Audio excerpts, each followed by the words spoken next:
Okay, Assalamualaikum warahmatullahi wabarakatuh. So untuk tingkatan 4 kita sambung bab yang seterusnya, iaitu konsep mol, formula dan persamaan kimia. Okay, mol concept, chemical formula and equation. Ini adalah satu topik asas dalam kimia. Inilah foundation asas kepada kimia. Kita tengok. Okay, sebelum kita masuk dengan lebih mendalam, kita pergi dahulu kepada asas dia, iaitu jisim atom relatif dan jisim molekul relatif. Okay. Jisim atom relatif, dia punya pengenalan tu kamu boleh baca lah. Tapi cikgu go through direct kepada konsep yang kita nak bincangkan. Jisim atom relatif ni bermaksud sekarang ni dalam jadual berkala unsur, kalau kamu biasa tengok, ada beratus unsur-unsur. Ada mercury, ada lithium, natrium, klorin, oksigen. Dan unsur yang asasnya adalah atom. Dan atom, setiap unsur ni dia ada jisim masing-masing. Dia ada jisim masing-masing. Dan jisim mereka unsur ni adalah sangat-sangat ringan. Mungkin 0.00000 beberapa gram. Okey. Jadi jisim ni kita dalam kimia kita akan gunalah untuk buat pengiraan. Tapi memandangkan jisim dia sangat-sangat kecil sangat, jadi susahlah untuk saintis ataupun kita membuat pengiraan yang melibatkan pengiraan. Jadi nampak ni dekat sini dia beritahu bagaimanakah ahli kimia mengatasi masalah ini. Masalah saiz yang sangat kecil ni lah. Jadi apa yang mereka buat adalah mereka menggunakan konsep jisim atom relatif. Jisim atom relatif. Dia ada jisim atom tetapi ada perkataan relatif. Simbol dia JAR, jisim atom relatif. Relatif ini kalau dalam bahasa matematik atau bahasa Melayunya bermaksud apa? Perbandingan. Perbandingan. Jadi maksud dia adalah mereka ini membandingkan jisim atom sesuatu unsur dengan jisim atom unsur lain yang dipilih sebagai piawai. Okey. Jadi konsep dia adalah setiap unsur dia ada jisim masing-masing. Tapi kita tak nak pakai jisim yang asal dia tu. Yang mereka dia nak buat adalah jisim yang asal tu kita bandingkan dengan kita ambil satu jisim unsur sebagai piawai. Jadi kita bandingkan semua beratus unsur tu dengan jisim piawai tersebut. Contohnya macam ni lah. Contohnya dalam kelas kamu ada 40 orang. Contoh 40 orang. Setiap 40 pelajar ni ada jisim masing-masing. Ada 40 gram, 40 kilogram, 100 kilogram. Okey. Cikgu tak nak menggunakan jisim masing-masing. Apa yang kita nak buat sebagai tamsilan perumpamaannya, kita ambil satu seorang sebagai piawai.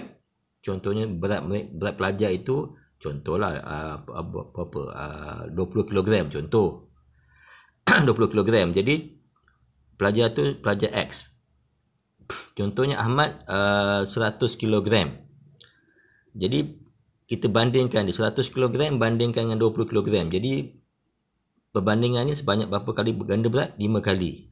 Kan? Jadi semua pelajar kita bandingkan dengan seorang sebagai piawai 20 kg tu. kita dapat nilai gandaan berat tu. Itulah yang dipanggil jisim atom relatif. Kalau nak dikaitkan dengan jisim atom seperti itulah. Faham? Jadi kita kita dapat nilai, tapi itu bukan nilai sebenar, itu adalah nilai perbandingan sahaja. Dan nilai perbandingan ni dia tidak ada unit. Macam tadi, pelajar tadi 100 kg dibandingkan dengan jisim piawai tu 20 kg dapat 5 kan. 5 itu tak ada nilai, dia hanya perbandingan 5 kali ganda. Itu maksud dia. Jisim relatif Jadi kalau kamu tengok jisim-jisim, tak apa, kita tengok dulu ni. Okey, jadi pada awalnya atom hidrogen dijadikan sebagai atom piawai. Piawai. Kerana atom hidrogen adalah paling ringan. Itu asalnya Pak saintis pilih hidrogen. Jadi semua atom dibandingkan dengan atom hidrogen. Okey, walau bagaimanapun hidrogen ni dia ada masalah lah untuk jadikan sebagai rujukan. Kerana hidrogen ni wujud dalam bentuk gas dan dia susah untuk dikendalikan. Okey. Jadi saintis telah mencari piawai yang baru, iaitu dia menggunakan atom karbon 12, atom karbon 12. Okey, assalamualaikum. Cikgu buat rakaman untuk sesi yang ketiga sebenarnya. Cikgu okey, sambung balik tentang pilihan saintis untuk menggunakan isotop atom karbon 12. Atom karbon 12. Jangan confuse dengan isotop karbon 14. Karbon 14 yang cikgu baru tekankan, baru ajar tadi, iaitu itu digunakan untuk menganggar usia artifak kan. Tapi ini karbon 12 lain, itu karbon 14. Okey, digunakan sebagai atom piawai. 12 ni maksudnya nombor nukleon ni 12 atau jisim atom ni 12 sebagai atom piawai. Setelah mendapati penggunaan atom hidrogen sebagai atom piawai memenuhi pelbagai masalah. Sebabnya dalam bentuk gas susah untuk dikendalikan. Jadi jisim atom relatif,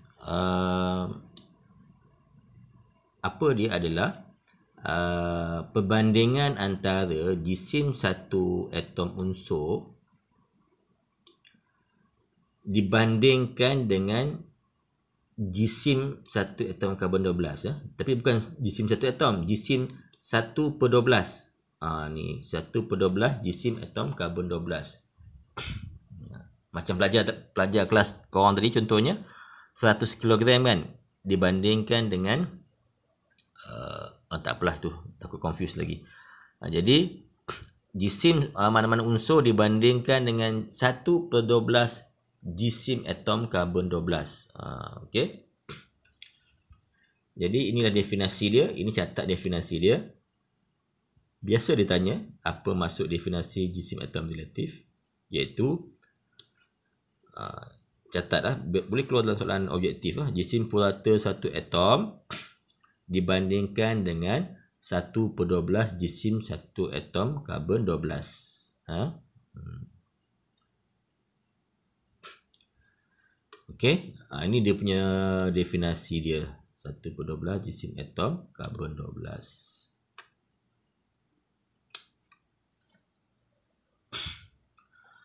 Okey. Tapi jangan risau, sebenarnya formula ini kamu dikehendaki hanya untuk menghafal saja. Menghafal dia punya formula saja. Kita tak akan apply, tidak akan guna dalam pengiraan. Tak akan guna benda ni. Sebab apa? Sebab saintis dah cari siap-siap jisim atom relatif. Ataupun dalam bahasa Melayu, bahasa Inggerisnya relative atomic mass. Relative atomic mass. Saintis dah cari siap-siap. Contohnya, cuba kamu tengok sekarang, cuba kamu tengok dalam jadual berkala. Jadual berkala apa benda? Apa contohnya? Kita tengok kat sini. Okey. Cuba kamu tengok helium. Helium dalam jadual berkala. Tengok nombor nukleon dia. Kamu akan dapati nombor nukleon dia 4. Ataupun jisim dia 4. Apa maksud 4 tu? 4 tu maksudnya helium tu 4 kali ganda lebih berat daripada 1/12 jisim satu atom karbon 12. Itu maksud dia. Maksudnya semua unsur dalam jadual berkala unsur, jisim atom relatifnya dah dikira oleh saintis siap-siap dah. Jadi kamu tak perlu buat apa. Jadi kamu cuma hanya perlu hafal sahaja dia punya konsep ini. Dan semacam satu kebetulan. Contohnya helium tadi 4. Jisim dia 4. Satu kebetulan nombor nukleon dia pun 4. Nombor nukleon dia pun 4. Okay, semacam satu kebetulan semua nombor nukleon, semua unsur sebenarnya adalah jisim atom relatif. Okey, kamu tak perlu fikirlah kenapa dan bagaimana. Yang kamu fikir bahawa nilai-nilai nombor nukleon itu sebenarnya adalah jisim atom relatif. Okey, tak tahulah macam mana saintis buat. Contohnya macam inilah. Jadi satu atom helium okey, sama dengan 4 kali ganda 1/12 jisim satu atom karbon 12 yang kita bincang tadilah. Okey. Cuba tengok magnesium. Ni dia tanya magnesium. Magnesium kalau kamu tengok jisim atom relatif dia 24. Apa maksud 24? Maksudnya magnesium itu lebih berat daripada 24 kali lebih berat daripada 1/12 jisim atom karbon 12. Itu maksud dia. Itu sajalah. Jadi untuk jisim atom relatif kamu tak perlu buat apa sebenarnya. Semua nilai-nilai itu memang sudah ada. Cuma kamu kena hafal saja konsep dia dan faham kenapa maksud di sebalik jisim setiap unsur yang ada di dalam jadual berkala. Contohnya macam tadi magnesium 24, maksud dia apa? 24 itu maksudnya magnesium 24 kali ganda lebih berat daripada jisim 1/12 atom karbon 12. Itu saja. Tak perlu nak buat apa pun untuk jisim atom relatif. Okey? Dia agak confused sikit sini. Dia agak ayat dia berbelit-belit tapi tak ada benda pun ya. Okey. Kemudian kita pergi jisim molekul relatif. Jisim molekul relatif. Okey, yang tadi kita hanya mencari jisim setiap atom. Tapi dalam kehidupan alami harian kita ni ada juga bukan semua unsur wujud dalam bentuk unsur. Ada yang dalam bentuk sebatian kan. Okey. Kalau sebatian kita nak kira kita panggil jisim molekul relatif. Jisim molekul relatif.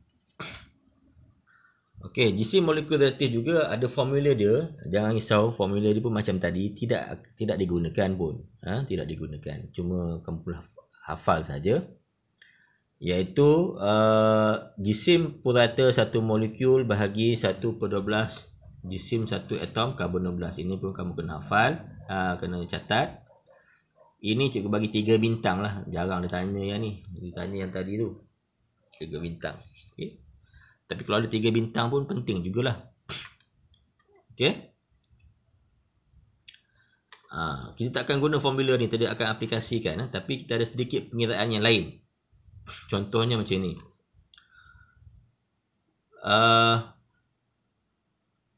Apa dia? Tak apalah ni. Okey, rajah 3.3 menunjukkan satu molekul air mempunyai jisim molekul relatif. Air mempunyai jisim molekul relatif 18. Apa maksud dia? Maksud dia lah hal ini menunjukkan jisim air 18 kali lebih besar daripada 1/12 jisim satu atom karbon 12. Maksud dia macam itu. 18. Nampak dia tak ada unit kan? Dia hanya perbandingan 18 saja. Okey. So kita teruskan.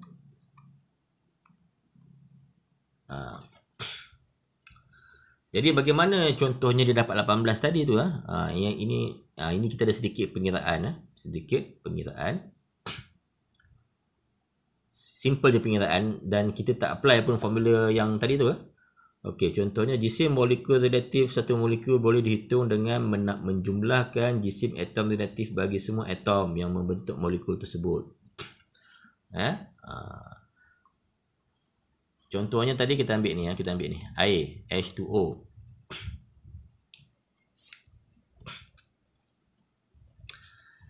Macam mana kita nak kira jisim molekul relatif JMR ataupun relative molecular mass for water, air H2O? Macam nak kira? Senang saja. Kita ambil kita pecah-pecahkan unsur yang ada dalam ni. H ada 2, O ada 1. Jadi kita kira jisim atom relatif masing-masing dahulu. Contohnya H, jisim atom relatif H apa? Tengok dalam jadual berkala. 1 kan? Ada berapa H? Ada 2. Kalikan dengan 2. Campur oksigen. Cuba tengok oksigen punya jadual berkala jisim atom relatif atomic mass. Berapa? 16. Jadi campur je lah. Itu yang dapat 18 tu. Air tu. Faham? Jadi nak mencari jisim molekul relatif mudah saja. Kamu campur saja jisim atom relatif yang ada pada sebatian tersebut. Sama juga dengan ni. Contohnya oksigen. O2. Ni mudah sikit. O2. Oksigen ni wujud sebagai O2. Jadi jisim molekul relatif dia macam mana? Kita O16 kali 2, 32. Okey. Kita tengok yang lebih kompleks sikit. Hitungkan JMR, jisim molekul relatif, ataupun RMM, relative molecular mass for glucose C6 H12O6. Macam nak kira jisim molekul relatif. Pengiraan dia macam ni je.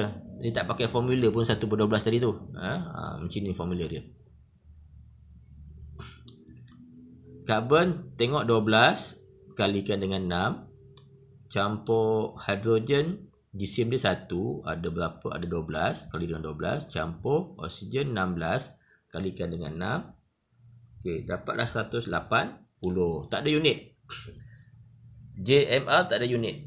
180. Apa maksud 180 ni? Maksud dia adalah glukosa ni berat dia 180 kali ganda lebih berat daripada 1/12 jisim satu atom karbon 12. Itu maksud dia.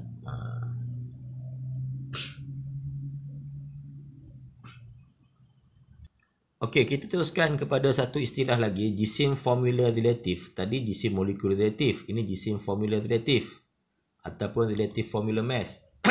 Apa dia ini? Dia sebenarnya ini tak ada beza pun dengan jisim molekul relatif. Dia benda yang sama, tetapi diguna pakai untuk bahan-bahan yang mengandungi sebatian ion. Yang molekul tu apa? Yang ini adalah untuk sebatian molekul. Yang bentuk molekul. Cikgu rasa cikgu dah ajar kamu bagaimana nak mengenal sebatian yang berbentuk molekul, sebatian yang berbentuk ion kan. Ion ni adalah gabungan logam dengan bukan logam, kebiasaannya lah. Jadi dia pun kena kira juga jisim dia. Tapi kita tak guna istilah, tak sesuai kita pakai istilah jisim molekul relatif, sedangkan dia bukan molekul, dia ion. Jadi kita pakai jisim formula relatif. Tapi sama je pengiraan dia.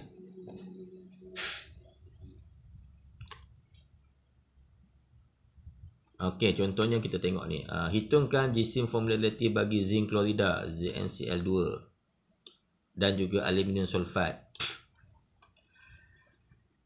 Okey, boleh catat dalam buku nota kamu. Nampak zinc klorida. Zinc klorida, kita cari jisim atom relatif zinc. campur dengan 2, ada 2 sini, Cl2, 2 kali ganda jisim atom Cl. Okey, dapatlah 136. Okey. Tapi sebatian ion ni dia ada kurungan-kurungan ni. Kurungan-kurungan ni macam mana nak apa? Macam mana nak buat ni ya? Contohnya kita tengok aluminium aluminium sulfate ni. Okey, Al 27 ada 2 ni campur. Okey, 3 kat sini. 3 ni hanya gandaan bagi oksigen dan gandaan bagi sulfur saja.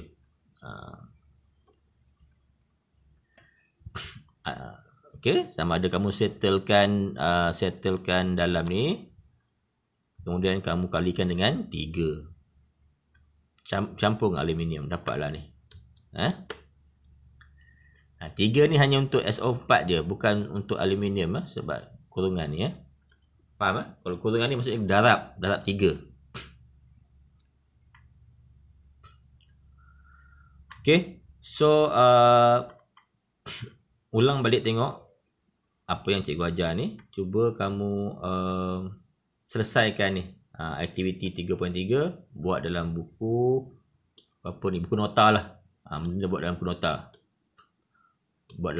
Ni, selesaikan ni. Dalam ni ada jisim molekul relatif dan jisim formula relatif. Sebatian dia sama je dua-dua ni, tapi kita terpaksa bezakan nama sebabnya dia bahan yang berbeza ya. So untuk hari ni tugasan kamu adalah selesaikan, lengkapkan, carikan jisim molekul dan jisim formula relatif bagi sebatian-sebatian ini. Okey, macam tak mencabar je ni, tapi tak apa, buat yang ni. Ada lagi yang mencabar. Tak apa, buat ni dulu. Nanti cikgu boleh tunjuk yang lain pula kalau sempat. Apa lagi? Itu saja untuk hari ni.